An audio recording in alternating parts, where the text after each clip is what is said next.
Hi guys, welcome to ready channel. நம்ம channel இன்றைக்கி நம்ம என்ன பார்க்க போகிறோம் அப்படின்னா, ரொம்ப நாளாக எங்கள் வீட்டில் ஒரு கபாப் மிஷின் யூஸ் ஆகாமல் ரொம்ப நாளாக இருந்துச்சு. ஸோ மழையில் நனைஞ்சி அந்த கபாப் மிஷின் எடுத்து ஏதாச்சும் பண்ணுவோன்னு சொல்லி நாங்கள் தம்பிங்களாம் சேர்ந்து பண்ண ஒரு விஷயம் தான் இந்த ஒரு சிக்கன் கபாப்.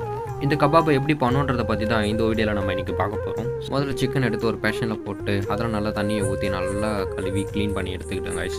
அப்புறம் ஸ்மெல் வரக்கூடாதுன்றதுனால மஞ்சத்தூளை கொட்டி நல்லா அதை மிக்ஸ் பண்ணிக்கிட்டோம் காய்ஸ். உங்களுக்கு சாப்பிடும் போது அந்த கறியோட அந்த கவுச்ச ஸ்மெல் உங்களுக்கு தெரியாது காய்ஸ். மிக்ஸ் பண்ண கறி எடுத்து நல்ல ஒரு ஷேப்புக்கு, ரொம்ப பெருசாகவும் இல்லாமல் ரொம்ப சின்னதாகவும் இல்லாமல் நல்ல ஒரு மீடியம் ஷேப்புக்கு பார்த்தீங்கன்னா கட் பண்ணி எடுத்துக்கிட்டோம். இல்லை கபாப் கம்பியில் பார்த்தீங்கன்னா கறியை சுருவ முடியும். ரொம்ப சின்னதாக கட் பண்ணிட்டீங்க அப்படின்னா கம்பியில் உடையாது.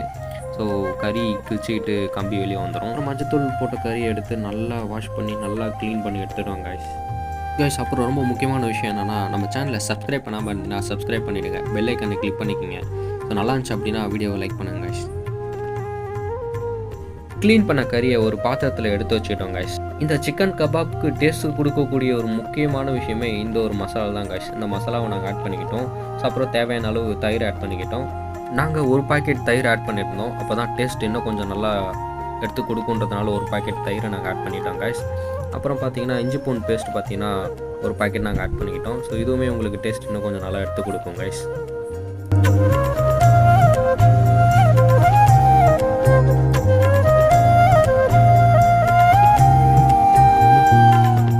ஒரு எலுமிச்சம்பழத்தை எடுத்துக்கிட்டு அதை நல்லா பூஞ்சி விட்டுக்கிட்டேன் காய்ஸ். இதுவுமே உங்களுக்கு ஓரளவுக்கு டேஸ்ட் நல்லா எடுத்து கொடுக்கும் காய்ஸ். அப்புறம் ஆட் பண்ண எல்லா மசாலா தயிரெல்லாம் போட்டு நல்லா மிக்ஸ் பண்ண ஆரம்பிச்சிட்டேன் காய்ஸ். ஸோ நீங்கள் எந்த அளவுக்கு நல்லா இதை போட்டு மிக்ஸ் பண்ணுறீங்களோ அந்த அளவுக்கு பார்த்தீங்கன்னா கறி எல்லா கறியிலையுமே பார்த்தீங்கன்னா மசாலா போய் இறங்கும். ஸோ அதனால் நல்லா முடிஞ்ச அளவுக்கு நல்லா மிக்ஸ் பண்ணுங்க காய்ஸ்.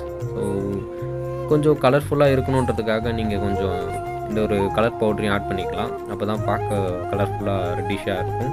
ஸோ அதனால் கலர் பவுடர் ஆட் பண்ணி நல்லா மிக்ஸ் பண்ணிட்டீங்க அப்படின்னா ஃபுல்லாகவே கறி பார்த்தீங்கன்னா இந்த ஒரு கலர், ஒரு ஆரஞ்சு கலர் ஷேப்புக்கு பார்த்தீங்கன்னா வந்துடும். ஸோ நல்லா மிக்ஸ் பண்ணி எடுத்துங்க காய்ஸ். இந்த கபாப் சிக்கனுக்கு டேஸ்ட்டே பார்த்தீங்கன்னா அந்த மசாலா தான் காய்ஸ். அந்த மசாலா எந்த அளவுக்கு அந்த கறியில் நல்லா ஊறி எல்லாம் இறங்குதோ அந்த அளவுக்கு டேஸ்ட் எடுத்து கொடுக்கும். அந்த மசாலா பார்த்தோன்னா ரொம்ப வாசனையாகவும் இருக்கும். பிகாஸ் அந்த மசாலா பார்த்தீங்கன்னா நிறையா ஐட்டம்ஸ் வச்சு போட்டு அதை அரைச்சி உருவாக்கணும் ஒரு மசாலா. ஸோ அதனால் ரொம்ப வாசனையாக அந்த கபாப் சிக்கனே பார்த்தோன்னா ரொம்ப டேஸ்ட் உங்களுக்கு அதிகமாக எடுத்து கொடுக்கும்.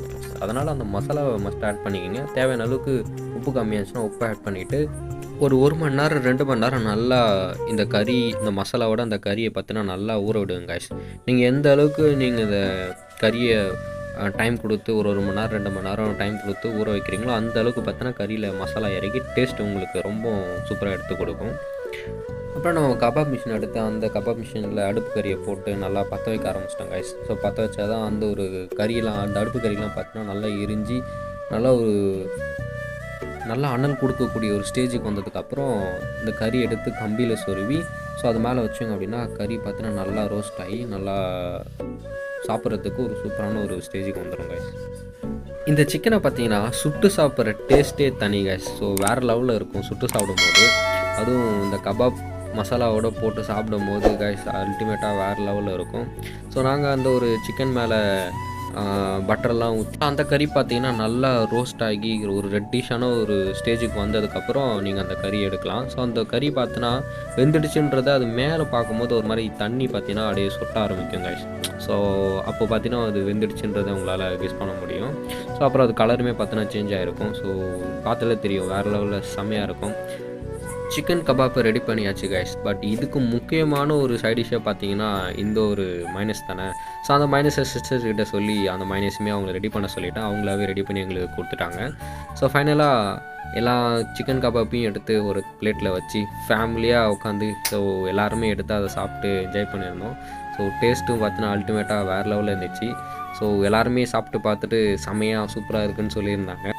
நிஜமாகவே நாங்கள் தான் பண்ணியிருந்தோமான்னு எனக்கே ஆச்சரியமாக இருந்துச்சு.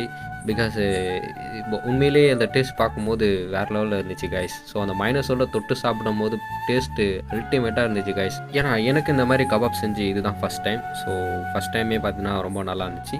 ஸோ நீங்கள் இந்த மாதிரி வீட்டில் சிக்கன் கபாப்லாம் செஞ்சு சாப்பிட்ருக்கீங்களான்றத கமெண்ட் செக்ஷனில் கமெண்ட். இந்த வீடியோ கண்டிப்பாக உங்களுக்கு ரொம்ப பிடிச்சிருக்குன்னு நினைக்கிறேன். பிடிச்சிருந்துச்சு அப்படின்னா லைக் பண்ணுங்கள். இந்த மாதிரி மோர் வீடியோஸ்க்கு மிஸ்டர் ஆலன் சேனலை சப்ஸ்கிரைப் பண்ணிக்கோங்க காய்ஸ்.